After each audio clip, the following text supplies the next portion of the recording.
3 weeks later, Zara was rising at 5:30 a.m. for training sessions in Wang's cramped but welcoming academy above his family's restaurant. The players there, a mix of ages and backgrounds, respected skill above all else. Her victories were celebrated, her losses analyzed constructively, her questions answered with patience and expertise. Wang himself proved to be a demanding but inspiring teacher. He'd competed at the national level in his youth and understood chess at a depth that made Coach Peterson's lessons seem elementary. Under his guidance, Zara's game evolved from merely strong to genuinely exceptional. At school, things gradually improved as well. Initially, some students had been awed and intimidated by her chess fame, but as weeks passed, normal social rhythms resumed. A quiet girl named Amy approached her at lunch one day, admitting she'd always wanted to learn chess but felt too intimidated to join the community center club. "Would you maybe want to eat lunch together sometime?" Amy asked shyly. "I mean, if you want to. I know you're probably busy with chess stuff." Zara smiled, recognizing a kindred spirit. "I'd like that. And if you want, I could teach you some basic moves." Their friendship grew organically, built on shared interests beyond chess. Amy proved to have a natural tactical eye, and soon other students joined their informal lunchtime chess sessions. What started as casual teaching became a small but dedicated group of players who met in the school library, using sets borrowed from the math department. Meanwhile, Wang had entered Zara in the Regional Youth Championship, a major tournament that drew hundreds of players from across the state. The registration deadline was approaching rapidly, but Wang was confident she was ready. "Chess isn't just about individual games," he explained as they worked through master-level puzzles. "It's about proving that skill and dedication matter more than politics or popularity. This tournament will give you that platform." The week before the tournament, Zara's preparation intensified. Wang arranged practice games against much stronger opponents, college players, adult club champions, even a former state title holder who pushed her tactical vision to its limits. Each game taught her something new about handling pressure and complexity, but the night before leaving for the tournament, Zara's world tilted unexpectedly. As she and Lynn walked to their car after grocery shopping, they found Marcus, Derek, and Jason waiting in the parking lot. The teenagers had clearly been drinking, their usual arrogance amplified by alcohol and months of festering resentment. "Look who it is," Marcus sneered, blocking their path. "The little cheater who thinks she's better than everyone." Amy, who'd been walking with them after helping carry groceries, stepped protectively closer to Zara. "Leave us alone," she said, but her voice shook with fear. "Shut up," Derek snapped, shoving Amy roughly to the side. She stumbled, grocery bags spilling across the wet asphalt, canned goods rolling into the darkness. Zara's heart hammered as the boys formed a loose circle around her and Lynn. The parking lot's security lights cast harsh shadows, transforming familiar faces into something menacing and unpredictable. Marcus grabbed Zara's chess bag, the one containing her grandfather's precious wooden set. "Maybe if we get rid of this, you'll go back to where you belong." He hurled the bag with vicious force. It struck the pavement hard, the sound of splintering would clearly audible. Chess pieces scattered across the asphalt, some of her grandfather's carefully carved knights and bishops breaking apart on impact. "No!" Zara cried out, dropping to her knees to gather the pieces. Blood trickled from a scrape on her cheek where a sharp fragment had struck her, but the emotional pain of seeing her grandfather's work destroyed overwhelmed any physical discomfort. Someone in a nearby restaurant had called the police. Zara sat wrapped in Lynn's arms, shivering despite the blanket an EMT had provided, watching Wang examine the damaged chess pieces with gentle hands while the cops took statements with obvious disinterest. When two officers finally spoke with them, they seemed more annoyed than concerned about the assault. Their questions focused more on what Zara might have done to provoke the attack than on the clear evidence of destruction and harassment surrounding them. "Did anyone witness the actual assault?" one officer asked skeptically, despite Amy's detailed account and the obvious evidence scattered across the parking lot. That night, Zara lay awake staring at the ceiling, her grandfather's broken chess pieces arranged on her desk like the remnants of a battlefield. The scrapes on her face throbbed, but worse was the hollow feeling in her chest. The tournament was tomorrow, and she felt utterly unprepared to face hundreds of strangers when she could barely process what had happened in her own neighborhood. A soft knock interrupted her spiral of self-doubt. "Zara, it's Mr. Wong and Amy," Lin called softly. Wong entered carrying a leather chess case, his weathered face kind but determined. Amy followed, clutching a thermos that smelled like hot chocolate. "Child, look at me," Wong said, sitting beside her bed. His hands were gentle as he examined her injuries. "Those cowards thought they could break your spirit by destroying wood and plastic. But chess isn't in the pieces, it's in here." He tapped her forehead lightly. "And here." He placed his hand over her heart. Amy sat cross-legged on the floor, her eyes bright with determination. "Everyone at school is talking about what happened. Not in a bad way, they're angry about what Marcus did. Mrs. Peterson even asked if there was anything she could do to help." Wong opened his leather case, revealing a beautiful tournament set with weighted pieces and a roll-up board. "This belonged to my teacher when I was young. It's seen more battles than any of us, and it's never lost its purpose. I want you to use it tomorrow." "But what if I'm not ready?" Zara whispered. "What if I can't handle the pressure?" "Then you'll learn from it," Wong replied simply. "But I don't think that's what will happen. You have your grandfather's mind and your grandmother's heart. That combination is unbeatable." The regional tournament was held at the city's convention center, a massive space divided into playing halls based on age groups and skill levels. Hundreds of chessboards stretched across multiple rooms, each one representing someone's dreams and preparation. Zara entered the youth championship section with Wong and Lin flanking her like bodyguards. Her face still bore the scrapes from the previous night's attack, and word had somehow spread among tournament organizers about what had happened. Several officials approached to express support and ensure she felt safe. The first few rounds passed in a blur of focused calculation. Zara's opponents were skilled and well prepared, but Wong's intensive training had prepared her for this level of competition. She won steadily, her games displaying the kind of mature positional understanding that drew spectators and impressed masters. By the fourth round, local chess media had taken notice. A reporter from Chess Life Jr. approached Wong between rounds, asking about his remarkable student's background and training methods. Online chess communities were following her progress, impressed not just by her results but by her composure under pressure. The final round arrived with Zara facing Tommy Rodriguez, a 15-year-old expert from Chicago who'd won multiple national scholastic events. Tommy was everything Marcus had pretended to be: genuinely skilled, gracious in victory, respectful to all opponents. This would be chess at its purest, decided by skill rather than politics. The game was a masterpiece of youthful creativity colliding with disciplined technique. Tommy's tactical gifts pushed Zara's defensive skills to their limits, creating the kind of complex positions that separate good players from great ones. For 40 moves, the outcome remained genuinely uncertain, each player finding brilliant resources when faced with difficult positions, but in the final analysis, Wong's training and her grandfather's foundation proved decisive. Zara navigated the tactical complications without making fatal errors, gradually accumulating small advantages that eventually snowballed into a winning position. When Tommy finally extended his hand in resignation, the applause was genuine and sustained. "That was beautiful chess," Tommy said warmly, his sportsmanship everything Marcus had lacked. "I hope we get to play again sometime." The awards ceremony felt surreal. Zara stood on the first-place podium, holding her trophy while cameras flashed and parents cheered.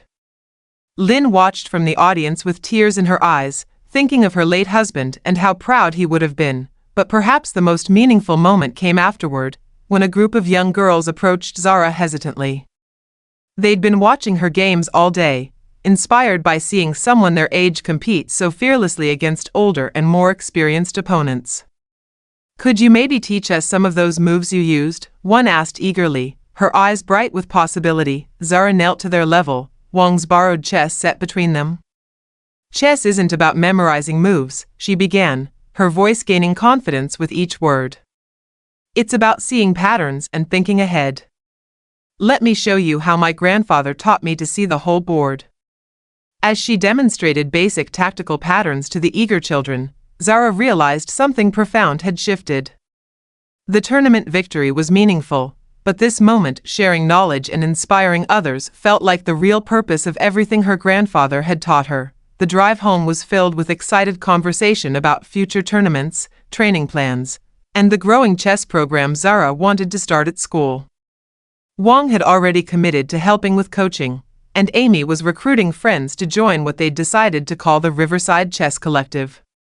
But their happiness was interrupted by an unexpected encounter at a highway rest stop. As they walked back from the restaurant, they found Marcus leaning against Lynn's car, his face a mask of barely controlled rage. "Congratulations," he said with bitter sarcasm, holding up his phone to show news coverage of Zara's tournament victory. "Everyone's talking about the brave little girl who overcame adversity to win the big tournament." "Marcus," Wang said firmly, stepping protectively in front of Zara. "You need to leave. Now." "Or what?" Marcus laughed harshly. "You'll call the cops? They didn't do anything last time, did they?" He pushed Wang aside with surprising violence, sending the older man stumbling into a nearby car. Lynn moved to help Wang while Amy fumbled for her phone, but Marcus was already advancing on Zara with frightening intensity. "You ruined everything," he hissed, grabbing her tournament trophy and hurling it toward the parking lot's edge. "My chess rating, my college applications, my reputation. All destroyed by some little kid who got lucky." The trophy shattered against the concrete barrier, pieces of plastic and metal scattering across the asphalt. But this time, Zara didn't crumble. Instead, she stood straighter, meeting Marcus's glare with calm determination. "I didn't ruin anything," she said quietly, her voice carrying a new strength. "You did that yourself when you chose bullying over improvement." Marcus raised his hand as if to strike her, but suddenly he was surrounded by other travelers who'd witnessed the confrontation. Several adults had their phones out, recording everything, while others formed a protective barrier around Zara and her family. "The police are on their way," called out a woman who'd been eating at the rest stop restaurant. "I suggest you leave before they arrive." Marcus looked around at the hostile faces, realized his position was hopeless, and fled to his own car. As he drove away, Zara knelt to gather the pieces of her shattered trophy, not with sadness but with a strange sense of completion. "It doesn't matter," she told Lynn, who was helping Wang check for injuries. The trophy was never the important part. The next morning brought unexpected news. Wang arrived at their apartment with several envelopes and a broad smile. "It seems your tournament victory caught some attention," he announced. The first envelope contained a full scholarship offer to attend a prestigious summer chess camp normally reserved for master-level players. The second was an invitation to represent her state at the National Youth Championships. The third was from a local newspaper, requesting an interview about her experiences with bullying and resilience in competitive chess, but perhaps most meaningful was the final envelope, addressed in familiar handwriting. Inside was a letter from Coach Peterson, written on community center letterhead but clearly personal in nature. "Dear Zara," it read. "I want to apologize for my actions regarding your suspension from our chess club. I allowed politics and pressure to override my judgment about what was right. Your recent tournament victory has inspired many people, including me, to think more carefully about how we treat exceptional young people. I would be honored if you would consider returning to our club as our new junior instructor. We need someone to teach the next generation what real chess looks like. Respectfully, Coach Peterson." Zara read the letter twice, then looked at Wang and Lin. "What do you think?" "I think," Wang said thoughtfully, "that sometimes people need time to understand the difference between excellence and arrogance. Peterson seems to have learned that lesson." "And Marcus?" Zara asked. "Marcus will have to find his own path to that understanding," Lin replied. "Your responsibility is to keep growing, keep learning, and keep inspiring others the way your grandfather would have wanted. That afternoon, Zara returned to the community center for the first time since her suspension. The basement looked exactly the same, but everything else had changed. Peterson greeted her warmly. Several parents approached to congratulate her on the tournament victory, and most surprisingly, a dozen new young players had signed up specifically hoping to learn from the girl they'd read about in the news. As she set up Wang's chess set on the same table where she'd faced her first humiliation, Zara reflected on her grandfather's words about thinking ahead. He'd taught her that chess, like life, was about seeing beyond the immediate moment to understand the deeper patterns and possibilities. The morning sun filtered through the dusty windows of the downtown community center as 12-year-old Zara Chen adjusted her worn backpack and stared at the hand-painted sign, Riverside Chess Academy, all welcome. Her grandmother Lin had driven her here in their old Toyota. The chess set her deceased grandfather had carved from oak wood carefully wrapped in a towel beside her. "Remember what Grandpa always taught you about chess," Lin said, her accented English soft but firm. "It's not about showing off. It's about thinking ahead." Zara nodded, clutching the chess set closer. The community center's basement had been converted into a chess club, with folding tables scattered across linoleum floors and fluorescent lights humming overhead. Coach Peterson, a middle-aged man with wire-rimmed glasses and a slightly rumpled cardigan, looked up from arranging chess pieces as they entered. "You must be our new member," he said, extending his hand to Lin, then smiling down at Zara. "Welcome to our little chess family." From across the room came the sound of teenage voices. 3 high school students, Marcus, the club's star player with multiple state tournament wins, his friend Derek, whose father sponsored the club, and Jason, who'd been playing competitively since elementary school, looked up from their advanced tactics book. Marcus, tall and confident with perfectly styled hair, nudged his friends. "Great, another little kid who probably learned from YouTube," Marcus muttered, loud enough for others to hear. Derek snickered, while Jason rolled his eyes dramatically. Lin's jaw tightened, but she kept her voice steady as she filled out the registration forms. Coach Peterson seemed oblivious to the tension, enthusiastically explaining the club's schedule and upcoming tournaments. "Zara, why don't you find a board while your grandmother finishes the paperwork?" Peterson suggested. "We'll start with some casual games to see where you're at." The basement felt enormous as Zara made her way to an empty table, her grandfather's chess set feeling heavier with each step. She could hear the older players behind her. "Is this some kind of joke?" That was Marcus again. "She looks like she's barely out of elementary school." 7th grade, Derek corrected, having overheard Lin earlier. "My little cousin's class." "Whatever. This isn't babysitting hour." More laughter followed. Zara's hands trembled as she carefully unwrapped her grandfather's chess set, the familiar weight of the hand-carved pieces providing some comfort. She arranged them on the board exactly as he had taught her, each piece in its proper starting position. Back at the registration table, Lin watched her granddaughter with a mixture of pride and concern. She wanted to march over and give those teenagers a piece of her mind, but she knew Zara needed to find her own way. "All right, everyone, let's start with some practice games," Coach Peterson announced. "I want to see where our skills are at before we dive into today's lesson on positional play." The teenagers swaggered to the premium boards near the front, their confidence evident in every move. Zara took her place at a side table, her grandfather's wooden pieces looking humble compared to the expensive tournament sets the others used. "Let's welcome our newest member, Zara," Peterson called out. "She'll be joining our Saturday sessions."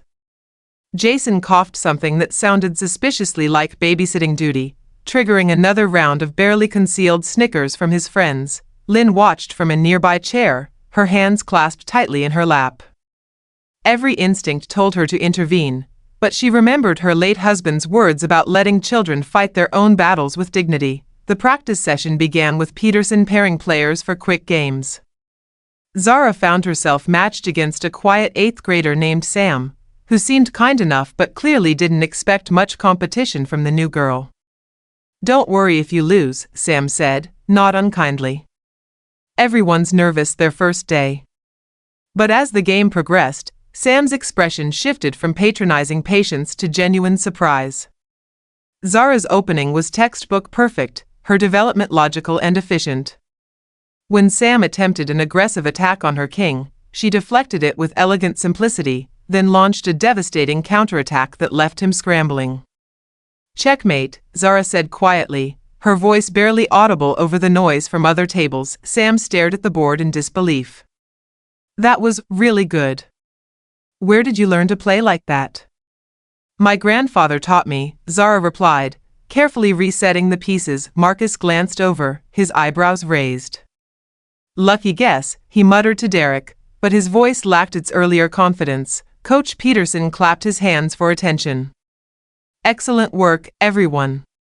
Next week we'll be hosting a small internal tournament, nothing too serious, just a chance to practice competitive play. Anyone interested in participating should sign up before leaving today." Zara's heart raced. She'd never played in an official tournament, but her grandfather had prepared her for this moment for years before his passing. She approached the sign-up sheet hesitantly. Marcus appeared beside her, his shadow falling across the clipboard. "You sure you're ready for real competition, kid? This isn't like playing against your little friends at school." "I'd like to try," Zara said, her voice steady despite her racing pulse. "Your funeral," Marcus shrugged, signing his name with a flourish at the top of the list. The week passed slowly. At school, Zara found herself distracted during classes, mentally replaying her grandfather's lessons. He'd been a mathematics professor before retiring, approaching chess with the same analytical precision he brought to equations. Every evening, she sat at his old wooden board, working through the puzzles he'd left in a notebook filled with his careful handwriting. Saturday arrived gray and drizzly.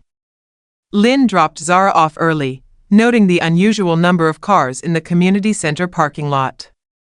Word about the young newcomer who'd been winning casual games had apparently spread beyond the club and the basement. Folding chairs had been arranged around the playing tables. Parents and siblings filled many of the seats, creating an atmosphere more serious than Zara had expected. She spotted Marcus near the front, surrounded by his usual admirers, looking every inch the confident champion. "Ladies and gentlemen, welcome to our monthly club tournament," Coach Peterson announced, consulting his clipboard. "We have 12 participants today, ranging from our newest member to our defending champion. Remember, this is about learning and having fun." The first round pairings were announced. By design or coincidence, Zara found herself seated across from Derek, Marcus's friend and the second highest-rated player in the club. Derek's father, Mr. Harrison, leaned forward from his front-row seat, clearly expecting an easy victory for his son. "Go easy on her, Derek," Marcus called out with false concern. "We don't want any tears on the first round." Derek grinned, setting up his pieces with theatrical confidence. "Don't worry, this'll be quick." The game began, and Derek played aggressively from the opening, clearly trying to overwhelm his younger opponent with rapid development and early attacks. But Zara had seen this approach before in her grandfather's puzzle books. She castled early, consolidated her position, and waited for Derek's inevitable overextension. It came on move 15. Derek, eager to impress the watching crowd, sacrificed a bishop for what looked like a crushing attack on Zara's king. The spectators murmured appreciatively at his boldness, but Zara had calculated 3 moves ahead. She calmly captured the bishop, weathered the brief storm of Derek's attack, and emerged with a winning material advantage. 15 moves later, Derek's king lay checkmated, surrounded by Zara's quietly efficient pieces. The room fell silent. Mr. Harrison's confident smile evaporated. Derek stared at the board in shock, unable to comprehend how his sure victory had transformed into devastating defeat. That's not possible," he stammered. Marcus's expression darkened. This wasn't part of the script he'd imagined. The tournament continued through 3 more rounds. Zara advanced steadily, her calm demeanor and tactical precision carrying her past increasingly skilled opponents. With each victory, the whispers in the audience grew louder. Local chess enthusiasts who'd heard about the tournament began arriving. Curious about the young player making waves, the final round arrived. Inevitably, Zara faced Marcus across the championship board, the basement now packed with spectators. Local chess bloggers live-tweeted the match, and someone had started a live stream that was gaining viewers by the minute. Marcus's earlier arrogance had crystallized into cold determination.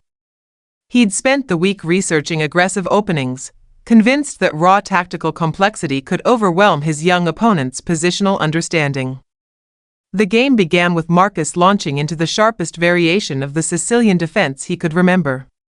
Pieces flew across the board in complicated tactical sequences that drew appreciative gasps from the audience. For 20 moves, it looked like Marcus's experience and theoretical knowledge might prevail, but chess, as Zara's grandfather had taught her, rewards patience above all else.